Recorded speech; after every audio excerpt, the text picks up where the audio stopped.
சிறுதானியம் அப்புறம் பெருதானியம் மதிப்பு கூட்டல் பொருட்கள் வந்து உங்களுக்கு நிறையவே இருக்கு. நிறைய விஷயங்களை அந்த தானியங்களை வச்சு நம்மளால வேல்யூ அடிஷன் பண்ண முடியும்.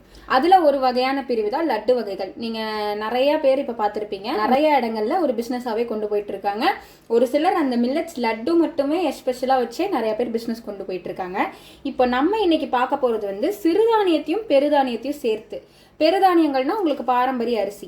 இதில் வந்து பார்த்தீங்கன்னா நம்ம முளைக்கட்டிய பால் ராகி இருக்கு இல்லைங்களா, பால் ராகியும் அதே மாதிரி தூயமல்லி அரிசி இருக்கு இல்லைங்களா, அந்த தூயமல்லி அரிசியும் ரெண்டுமே சேர்ந்து நம்ம கலந்து வச்சுருக்கோம். ரெண்டும் சம அளவு நீங்கள் எடுத்துக்கணும். பால் ராகி 400 கிராம், தூயமல்லி அரிசியை வறுத்துட்டு அதை அரைச்சி வச்சுருக்குங்க.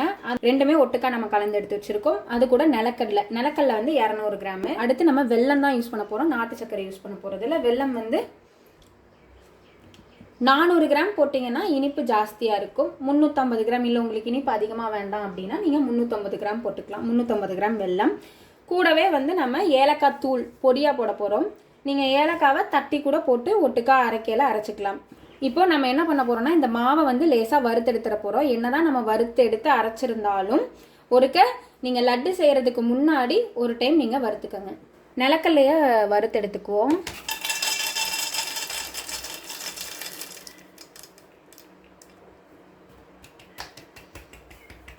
நிலக்கல்ல வாசம் வர வரைக்கும் நீங்கள் வறுத்துக்கங்க. வறுத்தக்கடலையே வாங்கினாலும் திருப்பி ஒருக்க நீங்கள் வறுத்துக்கங்க.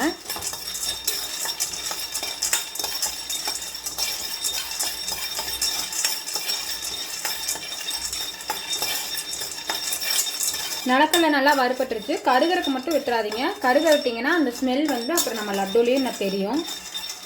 ஸோ கருக விட்டுறாதீங்க. இப்போ இதை ஆற வச்சிடலாம். ஆற வச்சுட்டு இந்த தோல் எல்லாமே நம்ம நீக்கிடுவோம். இப்போ ஆல்ரெடி நம்ம அரைச்சி வச்சிருக்க மாவை வந்து லைட்டாக நெய் விட்டு லேசாக நம்ம வறுத்து எடுத்துக்க போகிறோம். ரொம்பலாம் நீங்கள் வறுக்கணுங்கிற அவசியம் இல்லை, ஏன்னா ஆல்ரெடி நம்ம அதை வறுத்து தான் அரைச்சிருக்கோம். அந்த மாவை இவ்வளோதான் நீங்கள் நெய் விடணும், அதுக்கு மேலே விடக்கூடாது.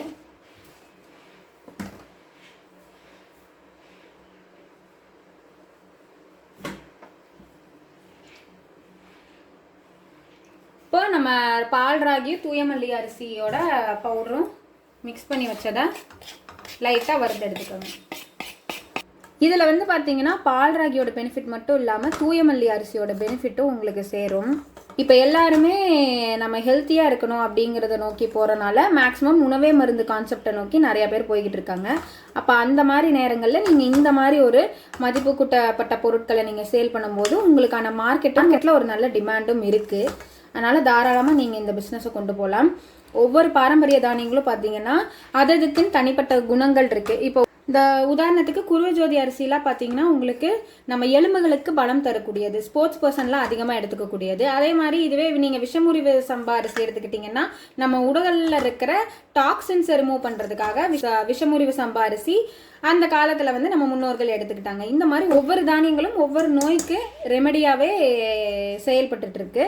அந்த வகையில் நம்ம வந்து ஏப்ரல் 12 பார்த்தீங்கன்னா இந்த பாரம்பரிய தானியங்களில் கிட்டத்தட்ட ஒரு 400க்கு மேற்பட்ட பாரம்பரிய அரிசியை வச்சு பாரம்பரிய அரிசிகளை பயன்படுத்தி நீங்கள் எப்படி சத்து மாவு தயாரிக்கலாம், 30க்கும் மேற்பட்ட வகையான இட்லி பொடி சாதப்பொடி, அதுவும் எந்தெந்த நோய்களுக்கு எந்தெந்த மூலிகைகளை சேர்த்து நீங்கள் அந்த மாதிரி இட்லி பொடியாகவும் சாதப்பொடியாகவும் செஞ்சு நீங்கள் அதை எடுத்துக்கலாம்.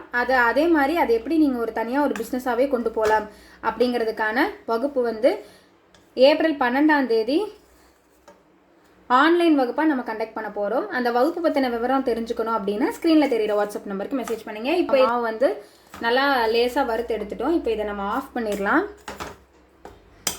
இது ஆறுனதும் இதுவும் கூடவே ஆல்ரெடி நம்ம தட்டி வச்சுருக்க வெல்லம் அப்புறம் நிலக்கல்லை, இந்த நிலக்கல்லையும் ஒட்டுக்காக சேர்த்து நம்ம அரைச்சிட போகிறோம். அரைச்சி அதை நம்ம லட்டு பிடிக்க போகிறோம். இப்போ பார்த்தீங்கன்னா நம்ம மாவு அந்த நிலக்கல்ல தோல் உரிச்சு வச்சுருக்கோம். அந்த நிலக்கல்லையும் வெல்லத்தையும் வந்து போட்டு ஃபஸ்ட் பேட்ச் நம்ம வந்து என்ன பண்ண போகிறோம்னா மிக்சியில் அடித்து எடுத்துக்க போகிறோம். என்ன மாவு தானே ஆக்கியிருக்கீங்க, அதை ஏன் மிக்சியில் அடித்து எடுக்கிறீங்கன்னா நம்ம பைண்டிங்காக நம்ம பிடிக்கணும் இல்லைங்களா ஈஸியாக, அதுக்காக நம்ம வந்து மாவையும் சேர்த்து அரைச்சி எடுத்துக்க போகிறோம். அரைச்சதுக்கப்புறம் பார்த்திங்கன்னா உங்களுக்கு இப்படி தான் இருக்கும். இப்போ நம்ம வந்து எல்லாத்தையுமே நல்லா அரைச்சி நைஸாக இது பண்ணி நம்ம கொண்டு வந்துட்டோம். இப்படியே பிடிக்க முடியுமானா பிடிச்சாலும் உங்களுக்கு இப்படி உடஞ்சிரும். அதனால் நம்ம இதில் நெய்யை வந்து சேர்த்துக்க போகிறோம். நெய் வந்து ஒரு 50 மில்லி அளவு உருக்கி வச்சுக்கோங்க. உருக்கி வச்சுட்டு அதை சூட்டோடு ஆட் பண்ணி இதில் கலந்துக்கோங்க.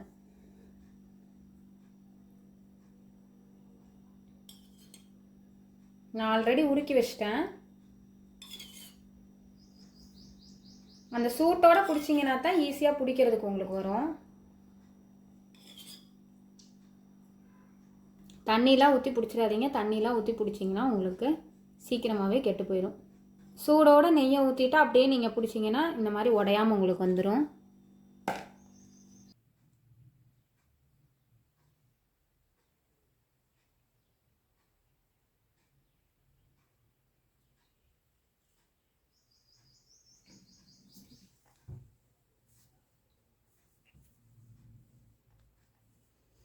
இப்போ பார்த்தீங்கன்னா நம்ம போட்ட அளவுகளுக்கு கிட்டத்தட்ட ஒரு 35லேருந்து 40 லட்டு கிடைக்கும். நான் ஒன்று பெருசாகவும் ஒன்று சின்னதாகவும் பிடிச்சிருக்கேன். நீங்கள் எல்லாமே ஒரே சைஸில் பிடிச்சிங்கன்னா 40லேருந்து 45 வரைக்கும் உங்களுக்கு கிடைக்கலாம் லட்டு.